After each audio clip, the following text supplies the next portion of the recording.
Happy Wednesday, happy hump day, my fellow snowflakes. It's your famous guy again. I guess you call me Sergeant Myasthenia? I don't know. Well, today we're having new lights put in, and it's the LED lights, so I'm having a hard time with my vision. So everything is a little blurry sometimes, or I'm always squinting because it's so bright. It's very sensitive. Um, the news for today is that I've noticed I'm starting to get numbness at the tip of my tongue or my right hand at the tips. And that's usually from fatigue. When I get tired, some of my body parts start acting funny. For example, I have my little cheat sheet here too because I was trying to study up on a lot of the things. You have pain spots on your body. So, some days you have a good day and other days you have like stress spots. Your shoulders start hurting behind your legs and your calves, your biceps or triceps, or you just feel that pulsing pain that really bothers you. That's how you know it's going to be a crappy day. Because we usually have a good day or we'll have a crappy day. There's no bad day. It's either really good or you have a really crappy day. It's either 10 or 0. That's it. Another thing is with the medications I've been taking, I get bumps on my shoulders. Like, I won't say hives, but it's small bumps. And it comes and goes. And I already spoke to my neurologist and stuff, and they said it's part of the side effects of the multiple medications I have. I get migraines sometimes, and it's due to the sensitivity of the lights or just anything in general. It just comes and goes. I already spoke of the numbness and the legs in pain. The blurred vision, I covered that. Sometimes I get confusion. It's I always crack jokes at work saying, yeah, it's because I'm getting older. I get confused. I tell them to do certain things, and I'm like, didn't I tell you to do that? They're like, no. I'm like, I could have sworn I told you to do this. I'm not losing my mind, but I've read one of the side effects is you have temporary memory loss or confusion. Of course, with prednisone, you're always hungry. You're always fighting that hunger. I swear, I'm like a fat kid with Twinkies. I love eating, and I know I can't do it all the time, so I try to work out to balance it out, or I try to find other things to use to kill that hunger. Um, the main thing with this video is to talk about the changes you go through. I started off at 175 pounds. I was a lean, mean fight machine, doing it good. And then, you know, I came out of remission and I'm taking all these steroids and different drugs. And you start gaining weight. Your body starts changing. You can't run or you can't do things like you used to. You can't go to the grocery store and grab your bag of groceries and walk out. Your arms get tired. You can't even carry your bags. You know, small things that you do normally do on a daily that you took for granted, you can't do anymore. You go to the bathroom and all of a sudden you got to sit there for a while because you have no energy. Or you go shower and you can't wash correctly because you can't reach your arm up to wash your hair. You can't wash your back area or anything like that because your arms feel like a limp noodle. Stuff like that gets to you. It's a mental war with myasthenia gravis.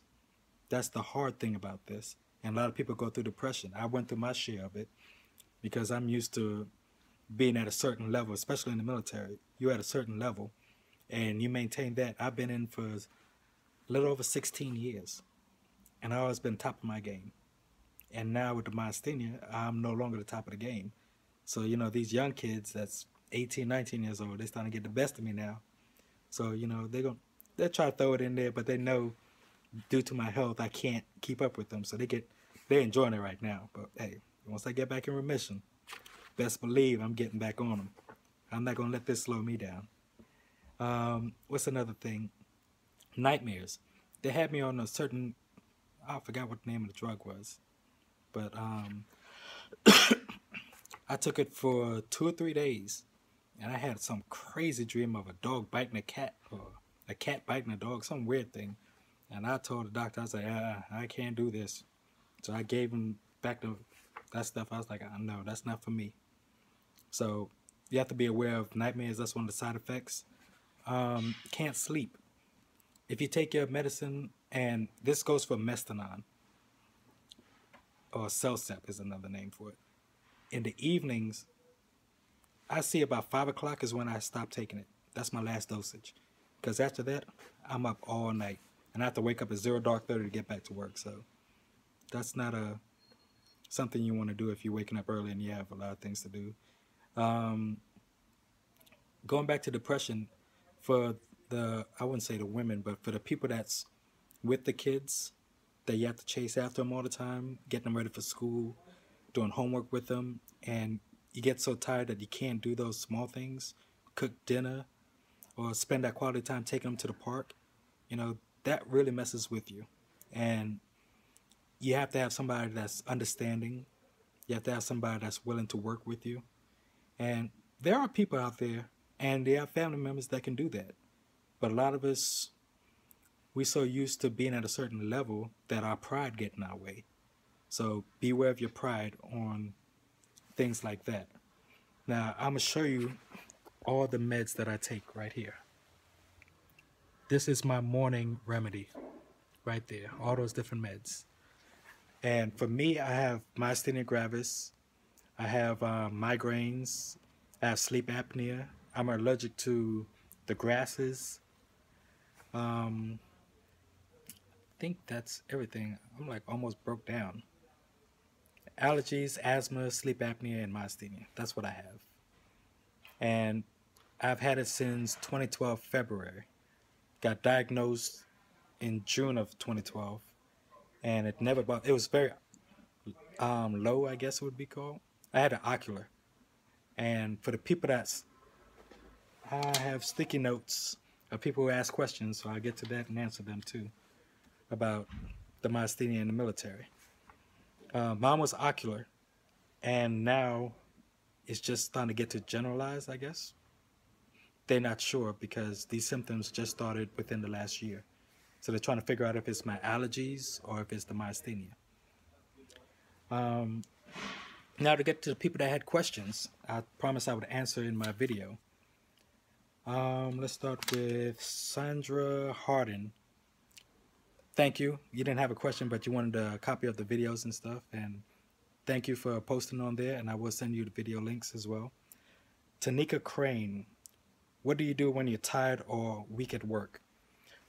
Well, I have plenty of floor around here.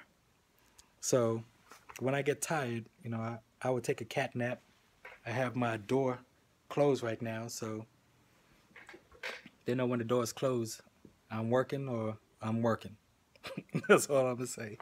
But you do have to take your power naps in between if you can, 5-10 minutes, just to get that energy. When I know I'm tired, some of the signs I've seen in the past and now is that when I write my name, if I know I'm tired, I will write my name on a piece of paper. And sometimes I can't even control how I write my name. If it's real sloppy, I know I'm tired and I need to take my meds.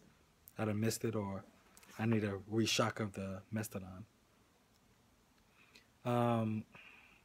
Other than that, the heat is a trigger for me. I don't know for you guys.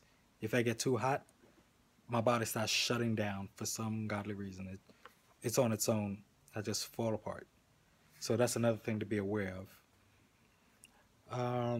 Let's go to another question from another person. Debbie Burton. Sweet Face is what she calls me, from her grandchildren that she calls them. Hey, thank you for that nickname. I really like that.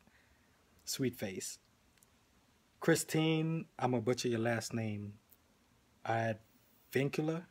I don't know. Military always butcher names. But you have a 3-year-old daughter that has myasthenia gravis that's just been diagnosed.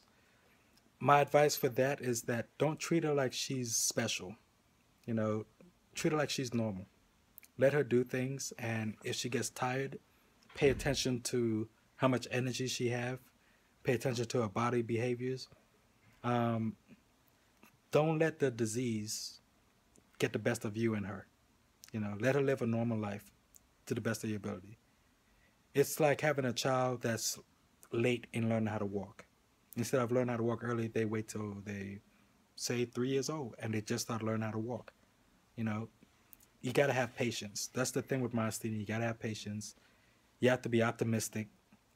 You're going to have crappy days. There's going to be days you want to throw in the towel, but you know what?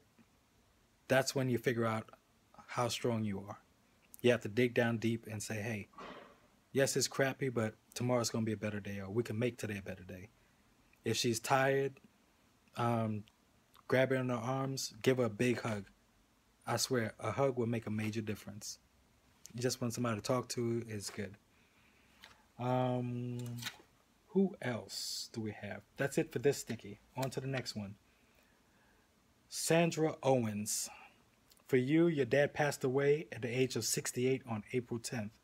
I am so sorry for your loss, but you said that he lived a good life. He didn't let myasthenia slow him down. That's how I am. You know, if you're an optimistic person, you have people that love you, you have a strong foundation with your family and friends, it's not going to slow you down. You're going to have obstacles in your life, with or without myasthenia. And the purpose of resilience and being resilient is that you're going to have challenges and you have to overcome them. Your dad had a lot of resilience. He had you guys that supporting him. I saw your pictures and stuff. So he had a good foundation. And that's how you beat myasthenia. There's no cure for it, but the cure is love and happiness. If you have family and friends that can do that, hey, you're awesome. You know, I'm tired. I'm very tired. I had 4.5 hours of sleep. I am burnt out. It's hot in this office. Just was outside in the field doing some stuff, and I wanted to make a Wednesday video that's different from what I've saw online. You know, people tell you, this is what myasthenia does to me. This is what I've read, and this is what they say. I'm going to start doing videos. It's not going to be as often as this one, but I wanted everyone to know that this is the real deal. I'm not going to fake what I read online for myasthenia. This is how I am. I like to be direct because being in the group that we're in, I've learned a whole lot from you guys. You know, I just made a post yesterday about the foods and stuff because I wanted to know what triggered me having all this stuff while I was out here. And you guys had a lot of good replies. You know, the foods and stuff, some of it doesn't affect me, but for somebody else out there, it may affect them and they didn't know that was a trigger. So it's like a train-the-trainer type thing. And I want us to learn more about this disease so we can prevent serious stuff, you know, going to the hospital. We don't need to lose nobody else in the group. We lost a few people to myasthenia. We don't need to lose any more. Let's educate each other because the doctors don't know crap. They just know doctor stuff. They just said, hey, you got myasthenia. I've read it in college. And I'm looking at the guy like, oh, really? Really? Where they do that at? So they sent me to a civilian doctor. Civilian doctor said the same thing. Hey, I seen this in college. This guy brought other doctors in to see me to say, yeah, this is the guy talking about with myasthenia. And they're all looking at me like little kids in a candy store, like, wow, you have myasthenia. How do you feel? And I'm like, I'm at a hospital. How you think I feel? My eyes closing down halfway. Come on now, fix me. And they couldn't do nothing. They just, let's try this drug. Let's try that drug. And prednisone, gotta be careful. Gotta be careful. I've gained 40 pounds of prednisone. From 175 to 215. So be careful with that. Hopefully I'll be off it again and I can drop my weight back down. But I don't look like I'm 215 or 200 pounds now. I'm roughly about 200 pounds. But with my height and stuff, I'm carrying it well. But it wears me down. My body's not used to being that heavy, you know, so that's one of the challenges I have. But by Christmas time, if I'm off prednisone, I'll be back to my normal weight. It takes about 6 months for it to get off. And you go back to your normal weight. I believe that's everything. If you have more questions, you know, just let me know. And I'll try to answer it, or I'll post it. And when other people answer it, I'll make videos so people around the world